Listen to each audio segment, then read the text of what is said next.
अफगानिस्तान में रात देर गए तबाहकुन ज़लज़ले के नतीजे में कम से कम 800 से ज़्यादा अफराद जाँ बहक और 2500 से ज़्यादा जख्मी हो गए।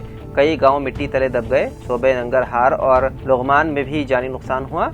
अफगान नशरियाती इदारे खामा प्रेस की रिपोर्ट के मुताबिक 31 अगस्त की रात को मुकामी वक्त के मुताबिक 11:45 पर अफगानिस्तान के मशरकी सूबों कंडर और नंगरहार में 6.0 शिद्दत का ताकतवर ज़लज़ला आया, जिसने बड़े पैमाने पर तबाही मचा दी, जिसके झटके काबुल से लेकर पाकिस्तान के दारुल-हुकूमत इस्लामाबाद तक महसूस किए गए। अमरीकी जियोलॉजिकल सर्वे के मुताबिक ज़लज़ले की शिद्दत 6.7 और गहराई सिर्फ 8 किलोमीटर थी, जिसका मरकज सूबे नंगरहार के शहर जलालाबाद से 27 किलोमीटर दूर था। ज़लज़ले की कम गहराई के बाइस ज़मीनी सतह पर नुकसान और भी शदीद हुआ है।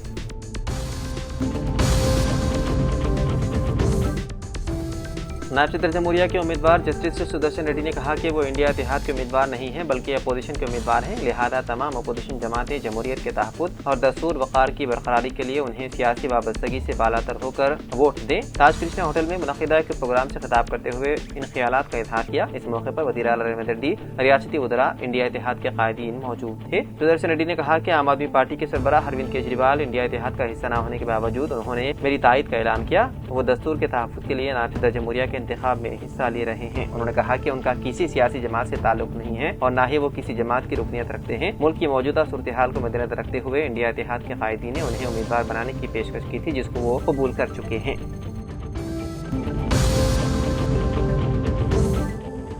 के कविता की रिमार्क से वादे हो गया है कि कालेश्वरम प्रोजेक्ट में बदनवानियां हुई हैं। महेश कुमार गौड़ का बयान। तेलंगाना प्रदेश कांग्रेस कमेटी महेश कुमार गौड़ ने कहा कि बीआरएस के एमएलसी कविता की जानिब से हरीश राव पर लगाए गए इल्जामात से ये वादे हो गया है कि कालेश्वरम प्रोजेक्ट की तामीरात में बड़े पैमाने पर बदनवानियां हुई हैं। आज मीडिया से बात करते हुए महेश कुमार गौड़ ने कहा कि कांग्रेस पार्टी बरसों से ये इल्जाम आयद कर रही है कि कालेश्वरम प्रोजेक्ट में बदनवानियां हुई है, लेकिन बीआरएस के कायदीन ने इसको हमेशा मुस्तरद कर दिया था। लेकिन आज साबिक वज़ीर आला केसीआर की दुख्तर कविता ने हुकूमत की जानिब से कालेश्वरम प्रोजेक्ट की सीबीआई तहकीकात कराने के फैसले की एक तरफ मजम्मत की है, तो दूसरी तरफ उन बदनवानियों को साबिक रियासती वज़ीर हरीश राव और बीआरएस के साबिक रुकन राज्यसभा संतोष राव को जिम्मेदार करार देते हुए बिलवास्ता तौर पर कांग्रेस के लगाए गए इल्जामात की तौसीक़ कर दी है।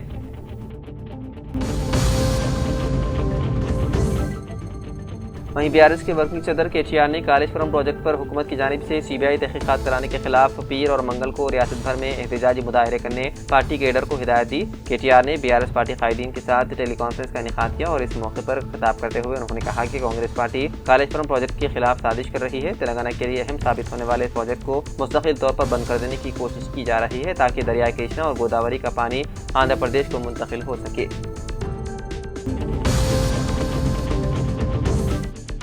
तेलंगाना वक्फ बोर्ड के मुलाजिमीन तनख्वाहों से महरूम। सीईओ का अदम तकर्रुर। वक्फ जायदादों पर कब्जे की राहें हमवार होने का इम्कान। तेलंगाना रियासती वक्फ बोर्ड में खिदमत अंजाम देने वाले मुलाजिमीन को आज तनख्वाहों की इजराई अमल में नहीं लाई जा सकी, क्योंकि चीफ एग्जीक्यूटिव ऑफिसर के ओहदे पर कोई ओहदेदार मौजूद नहीं है और सीईओ वक्फ बोर्ड के दस्तखत के बगैर तनख्वाह की इजराई मुमकिन नहीं। वक्फ बोर्ड में खिदमत अंजाम देने वाले अमले को तनख्वाहों की अदम इजराई के सिलसिले में महकमे अक़लियत बहबूद को वाकिफ करवाए जाने के बावजूद इस सिलसिले में कोई पेशरफ्त नहीं की गई, जबकि सीईओ का ओहदा 5 अगस्त से मखलुआ है। वक्फ बोर्ड के इस अहम ओहदे को मुनज़्ज़म साजिश के तौर पर मखलुआ रखे जाने के सिलसिले में मुख्तलिफ क़ियासाराइयाँ की जाने लगी है और कहा जा रहा है कि अदालत में ज़ेर दौरान मुकदमात में वक्फ बोर्ड की जानिब से वकालत दाखिल करने में वक्फ बोर्ड के वकला नाकाम हो जाए, इसके लिए चीफ एग्जीक्यूटिव ऑफिसर के ओहदे को मखलुआ रखा गया है।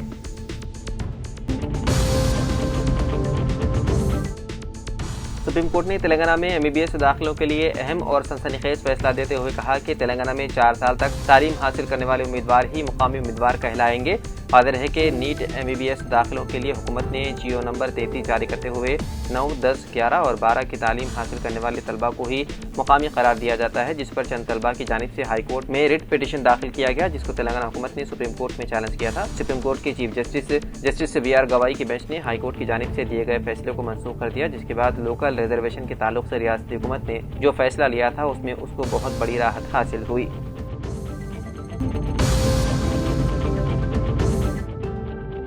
पीर की रोज हैदराबाद के कोटी इलाके में मेडिकल एंड हेल्थ डिपार्टमेंट के कमिश्नर के दफ्तर के सामने कई आशा वर्कर्स ने मुकर्रर माहाना तनख्वाहों का मुतालबा करते हुए एहतजाज किया। रियासत भर में आशा वर्कर्स 18,000 रुपये मुकर्रर तनख्वाह का मुतालबा करते हुए 1 साल से एहतजाज कर रही हैं। मुजाहिरीन ने तेलंगाना में रियासती और मरकजी हुकूमत के ज़ेर तमाम सेहत की देखभाल के इक़दामात को रोकने की भी धमकी दी। Centre for Indian trade unions के सिटी सेक्रेटरी PJ लक्ष्मी ने कहा कि रियासती हुकूमत इस बहाने से मुराद में कमी कर रही है कि हम अहदाफ को पूरा नहीं कर रहे हैं। महकमे तहत आशा वर्करों को अहदाफ से महरूम होने की सूरत में बर्खास्त करने की पॉलिसी अपना रहा है। मुजाहिरीन ने हुकूमत पर इल्ज़ाम लगाया है कि वो प्रोविडेंट फंड और एम्प्लॉयज़ स्टेट इंश्योरेंस जैसे फ़वाइद के साथ एक मुकर्ररा उजरत मुतारिफ कराने की अपनी क़ब्ल इंतखाबात ज़मानत को पूरा करने में नाकाम रही है।